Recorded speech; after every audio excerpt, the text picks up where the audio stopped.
Hello friends, welcome to my YouTube channel Exam Prime. आज मैं आपके लिए टॉपिक लेकर आई हूँ वायुमंडल। आज हम पृथ्वी के वायुमंडल के बारे में पढ़ेंगे कि पृथ्वी का वायुमंडल किस प्रकार का है, वहाँ किस प्रकार की गैस पाई जाती है, जैसे nitrogen, oxygen, carbon dioxide etcetera. उसके अलावा हम ये पढ़ेंगे कि वहाँ किस तरह के मंडल पाए जाते हैं, जैसे क्षोभ मंडल, समताप मंडल, ओजोन मंडल, आयन मंडल और बाह्य मंडल। इसके बाद हम ये पढ़ेंगे कि वायुमंडल गर्म तथा ठंडे होने की विधियाँ क्या हैं। जो 4 प्रकार की विधियाँ हैं: विकिरण, संचालन, संवहन और अभिवहन। इसके अलावा समताप रेखा, समदाब रेखा यानी आइसोथर्म और आइसोबार के बारे में भी पढ़ेंगे। उसके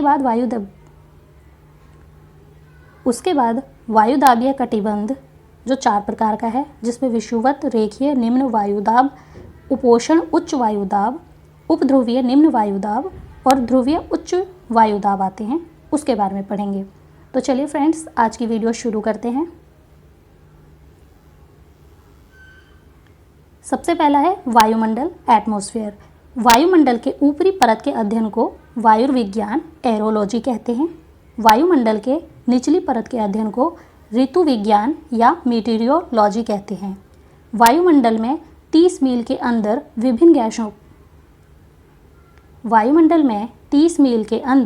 विभिन्न गैसों का मिश्रण होता है।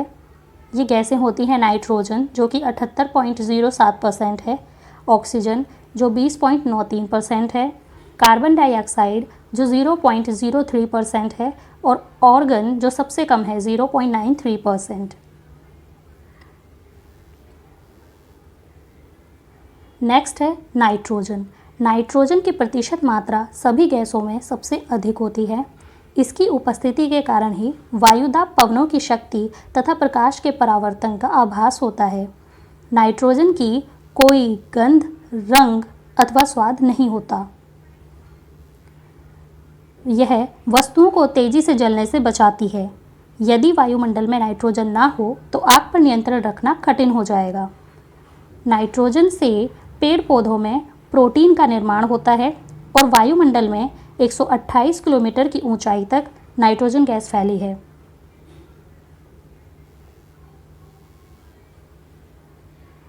नेक्स्ट है ऑक्सीजन। ऑक्सीजन एक ज्वलनशील गैस है। ऑक्सीजन के अभाव में हम ईंधन नहीं जला सकते। ऑक्सीजन ऊर्जा का मुख्य स्रोत है। वायुमंडल में ऑक्सीजन पृथ्वी की सतह से 64 किलोमीटर की ऊंचाई तक फैली हुई है। 16 किलोमीटर से ऊपर जाकर इसकी मात्रा बहुत कम हो जाती है।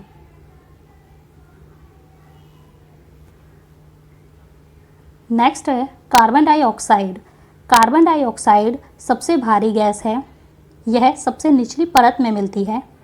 कार्बन डाइऑक्साइड गैस का विस्तार पृथ्वी की सतह से 32 किलोमीटर की ऊंचाई तक फैला है। कार्बन डाइऑक्साइड वायुमंडल की निचली परत को गर्म रखती है। यह ग्रीन हाउस प्रभाव के लिए उत्तरदायी है।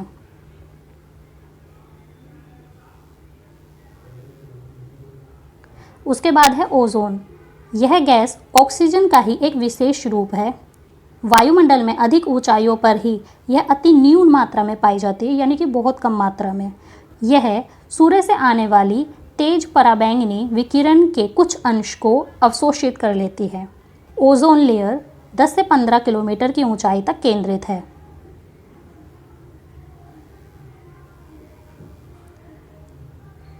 नेक्स्ट है जलवाष्प।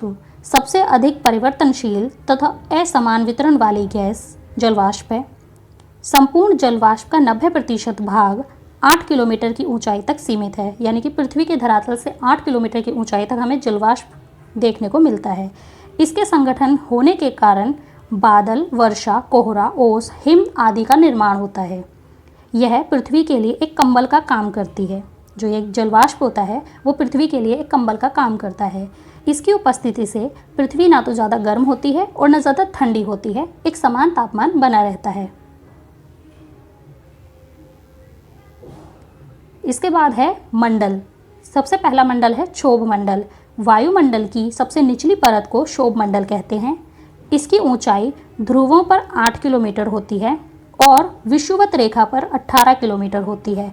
यानी अगर ये अर्थ है हमारी, तो ये जो उत्तरी ध्रुव है और ये दक्षिणी ध्रुव है,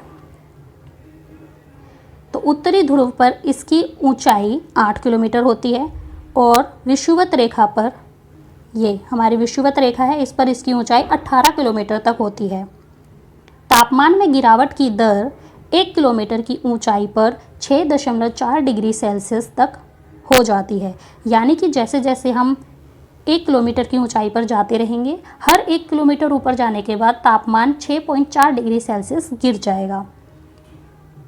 नेक्स्ट, मुख्य वायुमंडलीय घटना जैसे बादल, आंधी, वर्षा आदि सभी का निर्माण इस क्षोभ मंडल में ही होता है। इस क्षोभ मंडल को यानी ट्रोपोस्फेयर को संवहन मंडल और अधोमंडल भी कहते हैं।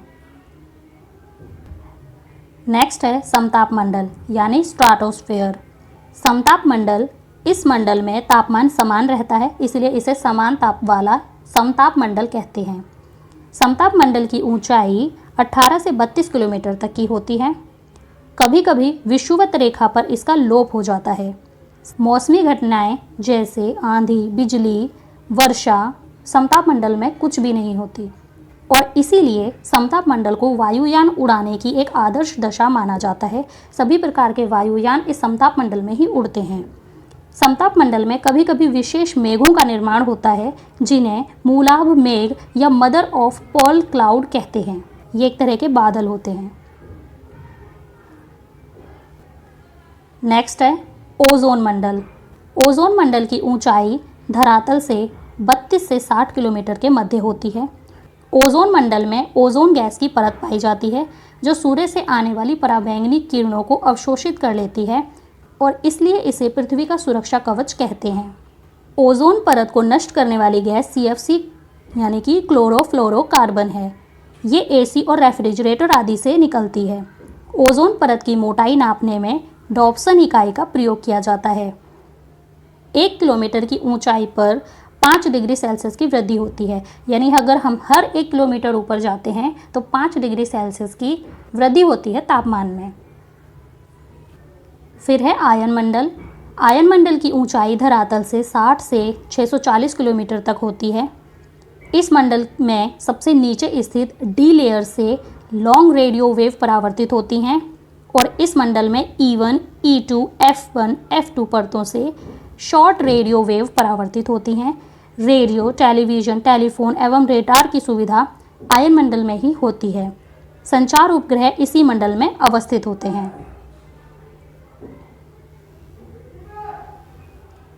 इसके बाद है बाह्य मंडल एक्सोस्फीयर। 640 किलोमीटर से ऊपर का भाग एक्सोस्फीयर कहलाता है और इसकी कोई ऊपरी सीमा निर्धारित नहीं होती है। 640 किलोमीटर के ऊपर जो भी भाग है वो बाह्य मंडल कहलाता है। इसमें हाइड्रोजन एवं हीलियम गैस की प्रधानता होती है। इसके बाद हम पढ़ेंगे वायुमंडल गर्म तथा ठंडे होने की विधियाँ कि वायुमंडल किन कारणों से गर्म और ठंडा होता है, जिसमें पहला है विकिरण। चलिए विकिरण के बारे में पढ़ते हैं। विकिरण यानी कि रेडिएशन किसी पदार्थ के ऊष्मा तरंगों के संचार द्वारा सीधे गर्म होने को विकिरण कहते हैं। पृथ्वी पर पहुंची किरणों का बहुत सा भाग पुनः वायुमंडल में चला जाता है। इसे भौमिक विकिरण या टेरेस्ट्रियल रेडिएशन कहते हैं। यानी कि पृथ्वी पर पहुंची किरणों का बहुत सा भाग पृथ्वी की सतह से टकराकर वापस वायुमंडल में चला जाता है। इस प्रक्रिया को भौमिक विकिरण या टेरेस्ट्रियल रेडिएशन कहते हैं। भौमिक विकिरण अधिक लंबी तरंगों वाली किरणें होती हैं। जिन किरणों की तरंगें बहुत लंबी होती हैं वे पृथ्वी की सतह से टकराती हैं और वायुमंडल में वापस चली जाती हैं, जिसे वायुमंडल सुगमता से अवशोषित कर लेता है। वायुमंडल सूरज से आने वाली सौर किरणों की अपेक्षा भौमिक विकिरण से अधिक गर्म होता है। यानी कि सूर्य से जो किरणें आ रही हैं वो वायुमंडल को उतना गर्म नहीं करती जितनी पृथ्वी की सतह से टकराकर वापस वायुमंडल में जाने वाली किरणें करती हैं। नेक्स्ट है संचालन यानी कि कंडक्शन। संचालन क्या है? जब असमान ताप की दो वस्तुओं को एक साथ रख दिया जाता है तो अधिक ताप वाली वस्तु कम ताप वाली वस्तु की ओर अपनी ऊष्मा प्रवाहित करती है और यह तब तक अपनी ऊष्मा प्रवाहित करती रहती है जब तक दोनों वस्तुओं का ताप समान न हो जाए। इस क्रिया को ही संचालन या कंडक्शन कहते हैं। इससे वायुमंडल की केवल निचली परत ही गर्म होती है।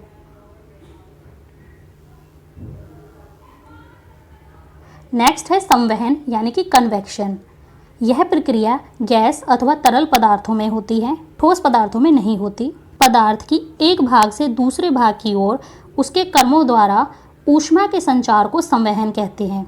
जब वायुमंडल की निचली परत विकिरण व संचालन से गर्म हो जाती है तो उसकी वायु फैलती है, जिसका घनत्व कम होता है और वह ऊपर उठती है। ऊपर की उठी वायु उसका स्थान लेने के लिए नीचे आती है और कुछ देर बाद वह भी गर्म हो जाती है। इस प्रकार संवहन प्रक्रिया द्वारा वायुमंडल क्रमशः नीचे से ऊपर गर्म होता रहता है और यह प्रक्रिया बार बार होती है। अभिवहन एडवेक्शन, ऊष्मा का क्षैतिज दिशा में स्थानांतरण अभिवहन या एडवेक्शन कहलाता है। इससे पहले हमने जो पढ़ा वो वर्टिकल दिशा में ऊष्मा का स्थानांतरण था, यानी ऊपर की हवा गर्म होती है और ऊपर जाती है, ऊपर की ठंडी हवा उसके स्थान लेने नीचे आती है और वह भी गर्म हो जाती है और फिर ऊपर चली जाती है। लेकिन अब जो है ऊष्मा का क्षैतिज दिशा में स्थानांतरण अभिवहन कहलाता है। गर्म वायु राशियां जब ठंडे इलाकों में जाती हैं तो उन्हें गर्म कर देती हैं। ऊष्मा का संचार निम्न अक्षांश क्षेत्रों से उच्च अक्षांश क्षेत्रों तक होता है।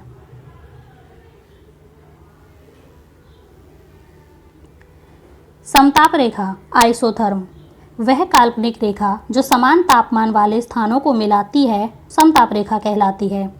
पूर्व पश्चिम दिशा में अक्षांशों के समांतर खींची गई रेखा समताप रेखा कहलाती है। समताप रेखा पूर्व पश्चिम दिशा में अक्षांशों के समांतर खींची जाती हैं।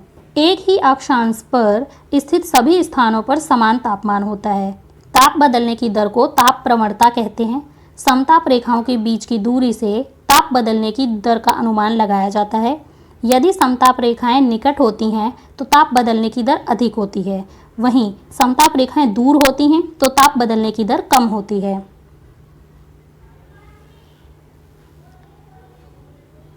नेक्स्ट समदाब रेखा आइसोबार, वह कल्पित रेखा जो समान वायुदाब वाले स्थानों को मिलाती है समदाब रेखा कहलाती है। वायुदाब को मानचित्र पर समदाब रेखा द्वारा दर्शाया जाता है।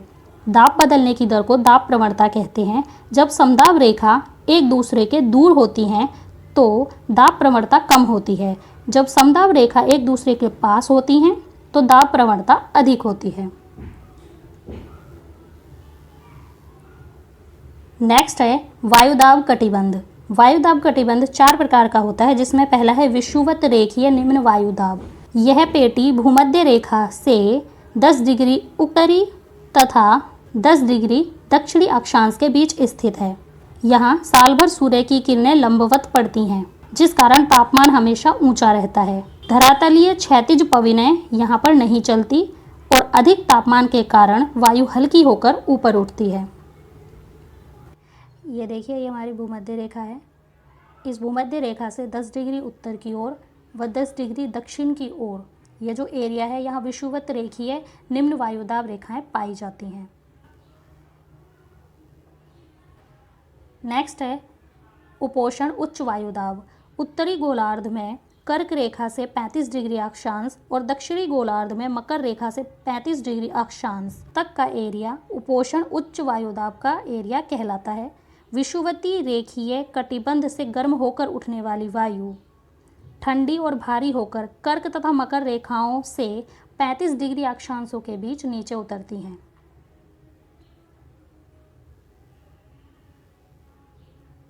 ये देखिए, उत्तरी गोलार्ध में कर्क रेखा से 35 डिग्री तक का एरिया ये, और दक्षिणी गोलार्ध में मकर रेखा, ये हमारी मकर रेखा है, मकर रेखा से 35 डिग्री तक का एरिया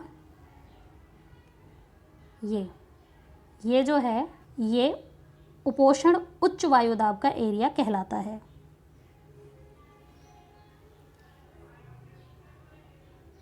इसके बाद नेक्स्ट है उपध्रुवीय निम्न वायुदाब। 45 डिग्री उत्तरी तथा 45 डिग्री दक्षिणी अक्षांशों के बीच का एरिया उपध्रुवीय निम्न वायुदाब कहलाता है। ये आर्कटिक तथा एंटार्कटिक परतों के बीच होता है और यहाँ पर निम्न वायुदाब पेटियाँ पाई जाती हैं। नेक्स्ट है ध्रुवीय उच्च वायुदाब। 80 डिग्री उत्तरी अक्षांश से उत्तरी ध्रुव तक तथा 80 डिग्री दक्षिणी अक्षांश से दक्षिणी ध्रुव तक का एरिया ध्रुवीय उच्च वायुदाब एरिया कहलाता है। यहाँ उच्च वायुदाब पेटियाँ पाई जाती हैं। भूमध्य रेखा से, ये हमारी भूमध्य रेखा है, भूमध्य रेखा से 10 डिग्री उत्तर की ओर व 10 डिग्री दक्षिण की ओर तक का एरिया विषुवत रेखीय निम्न वायुदाब एरिया कहलाता है। ये एरिया हमारा विषुवत रेखीय निम्न वायुदाब एरिया कहलाता है। इसके अलावा ये हमारी कर्क रेखा है। कर्क रेखा से 35 डिग्री उत्तर की ओर, भूमध्य रेखा से 35 डिग्री दक्षिण की ओर, ये जो एरिया है ये हमारा उपोषण उच्च वायुदाब एरिया कहलाता है। इसके अलावा 45 डिग्री उत्तरी अक्षांश से आर्कटिक वृत्त तक का एरिया और 45 डिग्री दक्षिणी अक्षांश से अंटार्कटिक वृत्त तक का एरिया, ये उपध्रुवीय निम्न वायुदाब एरिया कहलाता है।